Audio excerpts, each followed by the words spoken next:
What if everything you thought you knew about the book of Revelation's most frightening passages was incomplete? What if the true horror isn't found in the dramatic trumpet judgments that most people fixate on, but in something far more subtle and far more relevant to our everyday lives? What follows is an interpretation of biblical apocalyptic literature based on historical and theological scholarship. This analysis represents one perspective among many, and viewers are encouraged to study these texts within their own faith traditions and communities.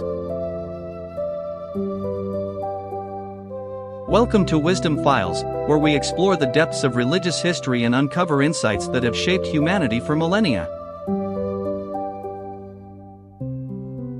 If you're finding value in these explorations of ancient wisdom, please take a moment to hit that subscribe button and give this video a like.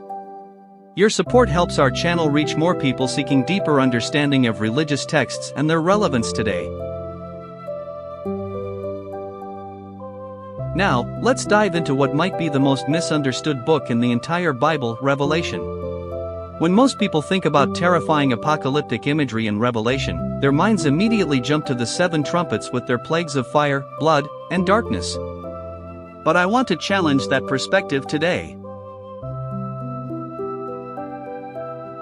After years of studying apocalyptic literature, I've come to realize something that changed my entire understanding of Revelation. The first 6 seals aren't just preliminary events, they're actually the most terrifying part of John's vision.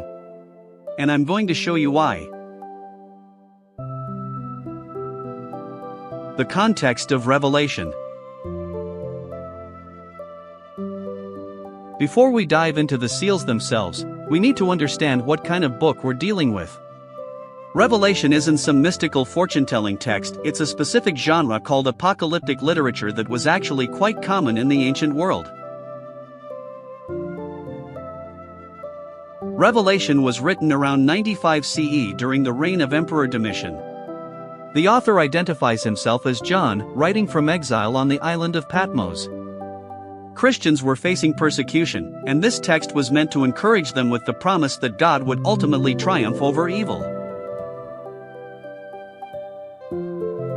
The apocalyptic genre uses symbolic language and vivid imagery to convey spiritual truths. It's not meant to be read like a newspaper or a history book written in advance. When we try to match every symbol to modern events, we miss the profound message the original audience would have understood. Remember, Revelation speaks in the language of symbols. The number 7 represents completeness or perfection. The number 6 represents incompleteness or human imperfection. 4 represents the earthly realm. And colors matter too: white for victory and purity, red for bloodshed and war, black for famine and scarcity, and pale green for death.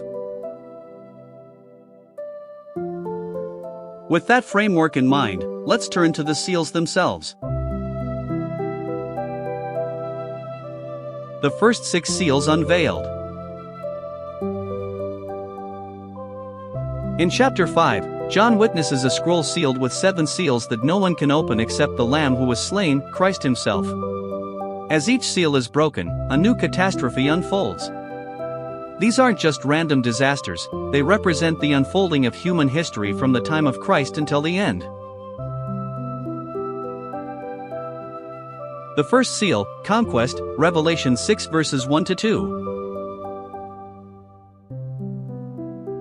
I watched as the Lamb opened the first of the 7 seals. I looked, and there before me was a white horse.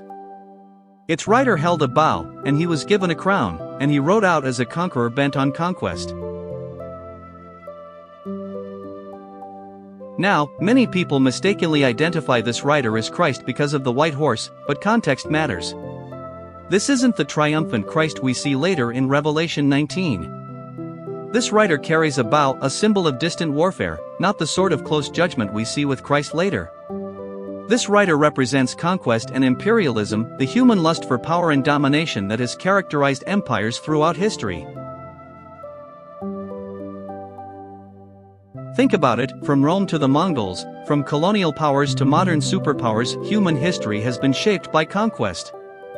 And unlike a localized trumpet judgment, this seal unleashes something that affects the entire course of human history.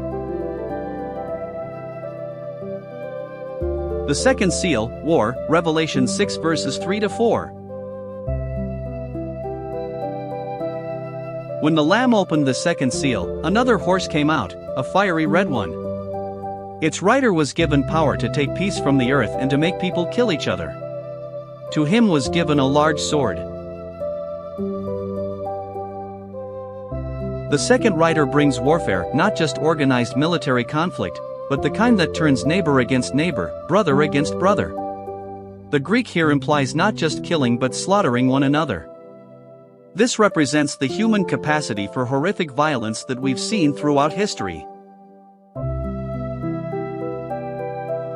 The large sword isn't just any weapon, it's the Roman machaira, a short sword used for close combat and executions. This suggests intimate violence, not distant warfare. Think about the Rwandan genocide, the Holocaust, Cambodia's killing fields. These weren't just wars, they were neighbors killing neighbors. The third seal, famine, Revelation 6 verses 5-6. When the Lamb opened the third seal, I looked, and there before me was a black horse. Its rider was holding a pair of scales in his hand. Then I heard what sounded like a voice. This black horse represents economic inequality and famine. A day's wages for a small amount of grain means people are working just to afford basic sustenance. Meanwhile, luxury goods, oil and wine, remain untouched, the ultimate picture of economic injustice.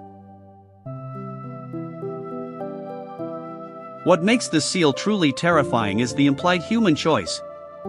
Famines aren't just natural disasters, they're often the result of human decisions about resource allocation. Throughout history, we've seen famines where some starve while others feast. From the Irish potato famine to modern food insecurity, this seal reveals humanity's failure to care for one another. The fourth seal, death, Revelation 6 verses 7-8. When the Lamb opened the fourth seal, I looked, and there before me was a pale horse. Its rider was named Death, and Hades was following close behind him. They were given power over a fourth of the earth to kill by sword, famine and plague, and by the wild beasts of the earth. This pale green horse, the color of a corpse, brings death in four ways: violence, hunger, disease, and wild animals. Notice that the previous seals are now working in combination. This seal represents the culmination of human violence, greed, and environmental destruction. 1/4 of the earth is affected, a staggering death toll. And unlike the trumpets that come later, these deaths aren't caused by supernatural intervention but by the natural consequences of human actions. The fifth seal, martyrdom, Revelation 6 verses 9-11. When he opened the fifth seal, I saw under the altar the souls of those who had been slain because of the word of God and the testimony they had maintained. This seal reveals the victims of human violence, specifically those persecuted for their faith. The martyrs cry out for justice, but they're told to wait. This seal shows us something profoundly disturbing: justice is delayed. The innocents suffer while perpetrators seem to prosper. For John's original audience facing persecution under Rome, this seal would have resonated deeply. It acknowledges their suffering while promising eventual justice. But the delay itself is terrifying. How long must evil seem to triumph?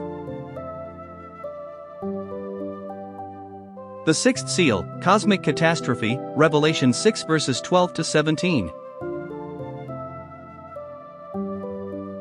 I watched as he opened the sixth seal. There was a great earthquake. The sun turned black like sackcloth made of goat hair, the whole moon turned blood red, and the stars in the sky fell to earth. Then the kings of the earth, the princes, the generals, the rich, the mighty, and everyone else. This seal brings cosmic chaos. The very fabric of creation seems to unravel. The language here draws heavily from Old Testament prophets who used cosmic catastrophe imagery to describe political upheaval and divine judgment. What's uniquely terrifying about this seal is the human reaction. People of all social classes, from kings to slaves, recognize God's judgment but choose to hide rather than repent. They prefer death under collapsed mountains to facing divine accountability. Why the seals are more terrifying than the trumpets. Now that we've examined the seals, let's compare them to the trumpets that follow in Revelation 8-11. The trumpets bring devastating judgments: hail and fire burning a third of the earth, a mountain thrown into the sea turning waters to blood, a star falling and poisoning waters, darkness covering a third of the day, locust-like creatures tormenting people, and an army killing a third of mankind. These trumpet judgments are certainly frightening, but I'd argue they're less terrifying than the seals for several crucial reasons. The trumpets represent direct divine intervention, supernatural punishments sent from heaven. The seals, however, largely represent the consequences of human choices: conquest, warfare, economic injustice, and persecution.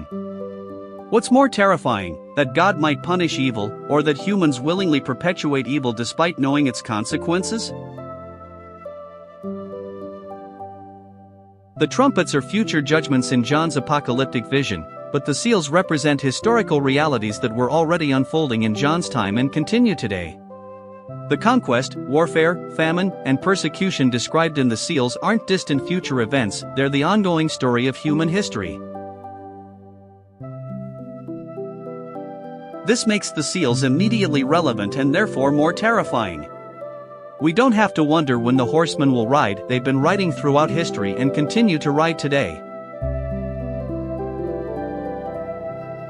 The trumpet judgments affect specific portions of creation: a third of the earth, a third of the sea, a third of the waters, a third of the sky. But the seals affect all of humanity throughout history. No one escapes the horsemen. Everyone lives in their shadow. Perhaps most disturbing of all, the seals reveal human complicity in suffering. The horsemen don't cause evil, they represent the evil that humans choose. The rider of the white horse is given a crown, suggesting human systems legitimize conquest. The red horse doesn't create violence, it reveals humanity's willingness to embrace it. When we read about the trumpets, we might wonder, why would God send such terrible judgments? But when we read about the seals, the uncomfortable question becomes, why do we humans continue to perpetuate such suffering? In the fifth seal, the martyrs cry out, "How long?" This delay of justice is, in many ways, more terrifying than immediate punishment. It means that evil can seem to triumph for extended periods. It means innocent suffering continues without apparent divine intervention. For John's persecuted audience, this acknowledgement of delayed justice was both comforting: God sees their suffering, and disturbing: God isn't ending it immediately. Historical and contemporary relevance. The imagery of the four horsemen has resonated throughout history because it so accurately describes the human condition. During World War I, people saw the horsemen riding across Europe. During the Black Death, people recognized the pale rider of pestilence. In times of economic collapse, the black horse seemed all too real. Even today, we can see the horsemen at work. The white horse of conquest continues to ride through imperial ambitions and territorial disputes. The red horse gallops through civil wars and terrorist violence. The black horse trots through economic inequality where billions live in poverty while others enjoy unprecedented wealth. The pale horse follows with death from preventable diseases, malnutrition, and violence. The seals aren't just ancient apocalyptic imagery, they're an ongoing reality. And that's what makes them truly terrifying. So what do we do with this terrifying vision? Does Revelation leave us in despair? Not at all. Remember that between the sixth and seventh seals, there's an interlude in chapter 7 where John sees the faithful sealed for protection and a great multitude from every nation standing before God's throne in worship. This reminds us that despite the horseman's ride, God's purposes prevail. Human evil doesn't have the final word. The delayed justice of the fifth seal will eventually come. The cosmic chaos of the sixth seal gives way to the new heaven and new earth of Revelation 21-22. Revelation doesn't just diagnose the problem of evil, it promises its ultimate defeat. But it doesn't allow us to sit back passively waiting for God to fix everything. By showing us that human choices drive the four horsemen, it calls us to resistance. When we choose peace over violence, generosity over greed, protection for the vulnerable over persecution, we resist the horsemen. We demonstrate that another world is possible, the very world John sees at the end of his vision. So why does this matter for us today? Because understanding the seals changes how we live. If the greatest terrors in Revelation come not from divine punishment but from human choices, then our choices matter profoundly. The horsemen continue to ride, but we don't have to welcome them. We can choose different paths. We can resist conquest with peace, counter violence with reconciliation, fight economic injustice with generosity, and stand against persecution with solidarity. Revelation isn't just about the end of the world, it's about how we live in the world now. The seals show us the consequences of human evil, but they also invite us to imagine and work toward a different reality, one where the Lamb ultimately triumphs and wipes away every tear. Thanks for watching this Wisdom Files exploration. If you found this helpful, please like and subscribe, it helps us continue bringing these ancient insights to light. Share your thoughts in the comments below, and let me know what other religious texts or concepts you'd like to explore in future videos. Until next time, peace be with you.